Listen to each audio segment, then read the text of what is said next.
Hi friends, Colleen here with another card making video. Today's card is inspired by a recent video from Jennifer McGuire where she made vellum cards that are see-through. I thought they were so cool and I wanted to do my own version of it. So today I'm using the Magnolias bundle from Pinkfresh Studio to create my own version of these vellum cards.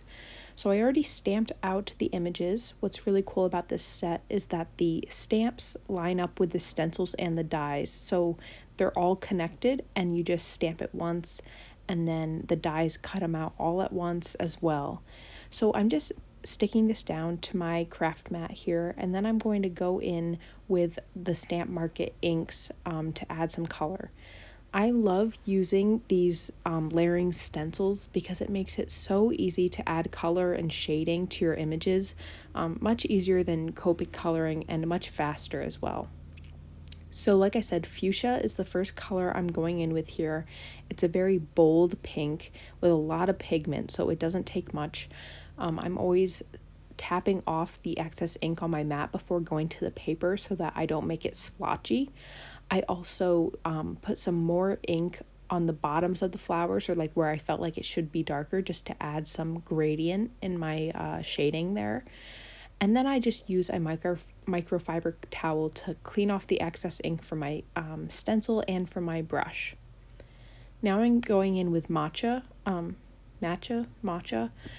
color ink, which is a very soft, pretty green. I didn't want this to be too dark, so I'm going over it very lightly. And again, I'll be adding some extra shading with this color. So I'm just going to keep inking up using all of the stencil layers. I'll turn on some music and then I will come back once I'm all done.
So I went ahead and die cut out all of my pieces, and I just love how these look. They're so fabulous. And now I'm just going to kind of piece together how I want them to lay out on my card front. So I have a 4 1/4 by 5 1/2 card front, and I want these to be on a diagonal. So I'm just going to play around with the composition until I like how it looks.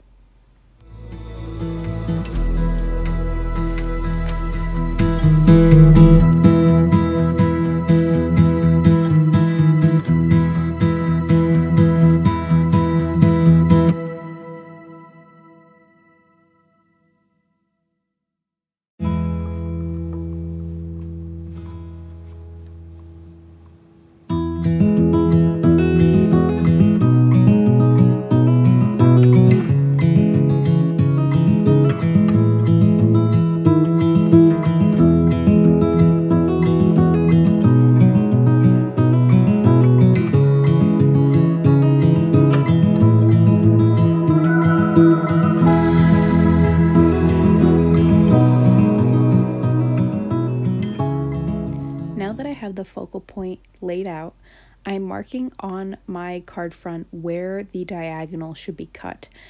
Half of this card front is going to be vellum, so I need to cut it down. At first, I had this card base that's folded, but I actually ended up cutting it down entirely into one diagonal piece. Then I will come in with a vellum card base. So that's some heavyweight vellum, which I will have linked down in the description along with everything else I use in this video. And then you can see that diagonal piece I cut out.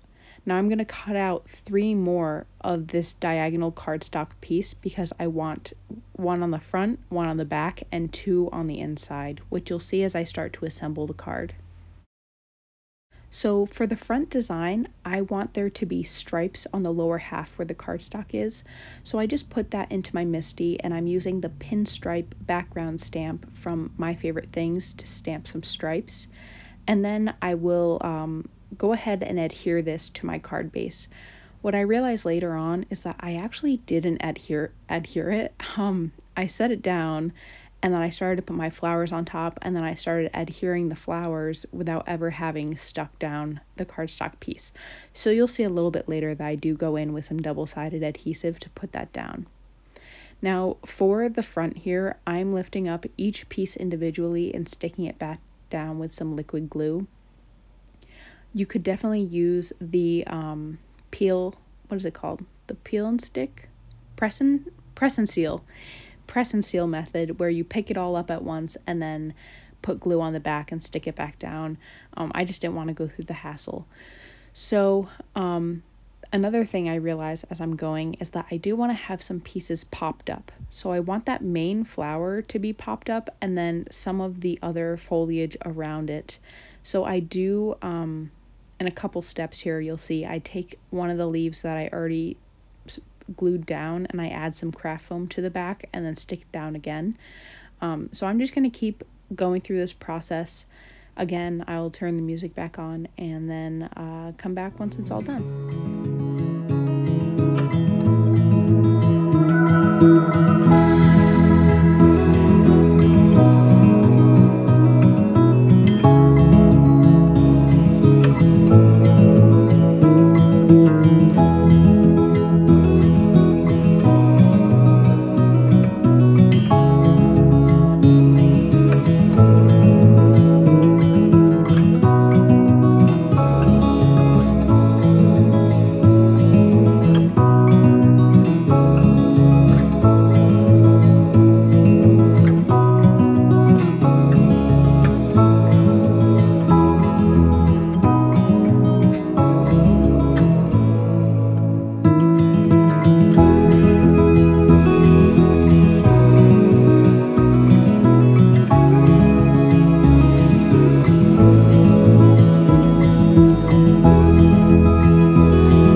Okay, now that my card front is all set, all stuck down, I'm going to finish assembling the rest of the card. So I'm putting those cardstock diagonal pieces that I cut down at the beginning inside the card and on the back. This gives the vellum card base enough strength to be a card and to stand up. You wouldn't be able to have a vellum card base without having a major portion of cardstock to support it. So I'm just using some double-sided adhesive to stick this in, lining it up with the corners as well as the front cardstock piece so that it all looks like you can't see it through the front, you know? If you want some more detailed steps or different techniques for making a vellum card, I definitely recommend going over to Jennifer McGuire's channel. I will link the specific video down in my description below, because she, you know, Jennifer, she is incredible at explaining simply explaining ways to do different card making techniques. So this is just one way, but she definitely has a lot of suggestions and tips over in her video. Now I'm going to attempt to make the inside of the card less of a mess. As you can see through that vellum, you can see everything, the backside of all of the images through the vellum. And so I die cut out all of the pieces again, just from white cardstock. Again, it's 110 pound Neenah Solar white cardstock. Actually, I don't think I mentioned that before. But yeah, I'm just gluing it, lining it up, and where it comes onto the fold, I'm just marking where it needs to be cut and then cutting it down so that the card still folds cleanly. What I also noticed is that I actually did this, or when I glued them down, I did it in the wrong order. Right here, that piece should actually be behind the piece I previously stuck down.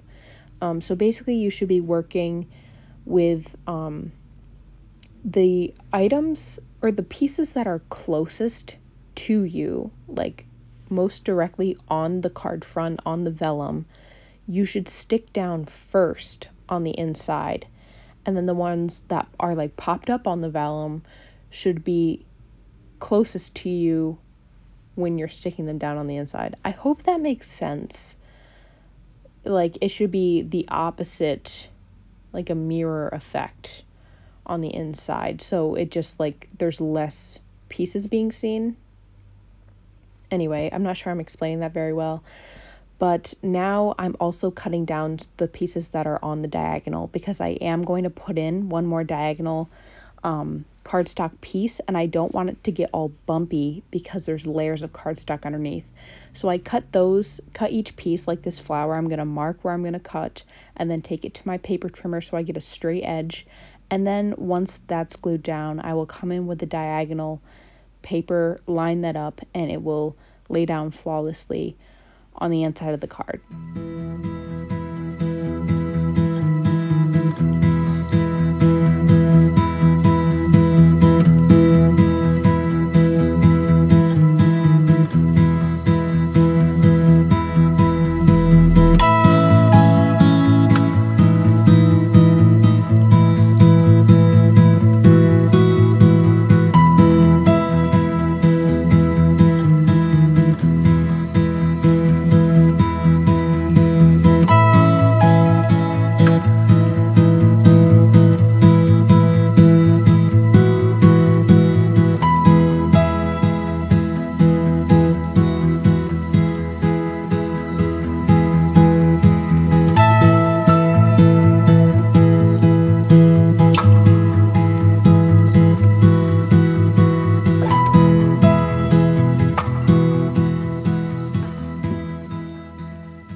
So my card is entirely assembled. I just need to add a sentiment. So I'm using this stamp set from Waffle Flower. I'm not sure what the stamp set is called. I will have it linked below. And I'm using the sentiment with Sympathy, which was not my original intention. Like, I didn't really have a plan for what type of card this was going to be. I think sometimes that really depends on how the design comes together and what sentiment fits that space that you have, and like the font matches the style of the card. So for me, it was this sentiment. I think I get a little worried sometimes that like maybe this card is too bright and bold for being a Sympathy card. And after I stamp this down, I actually add some sequins at the end, and I don't know if that's necessarily what could be considered appropriate. But at the same time, I think when someone is mourning or in grief, they need something happy and bright and beautiful. Like, a little bit of beauty has never hurt anyone.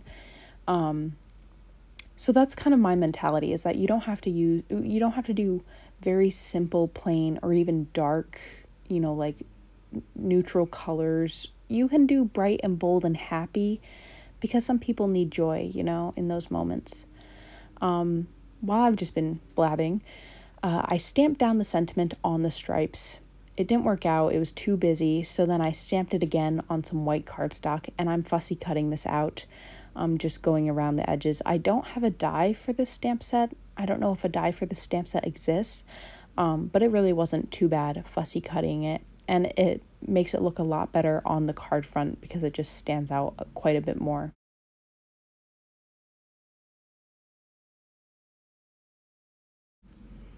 So I'm just going to glue that down with some liquid adhesive. I didn't pop it up or anything. And then, like I said, I'll go in with some sequins.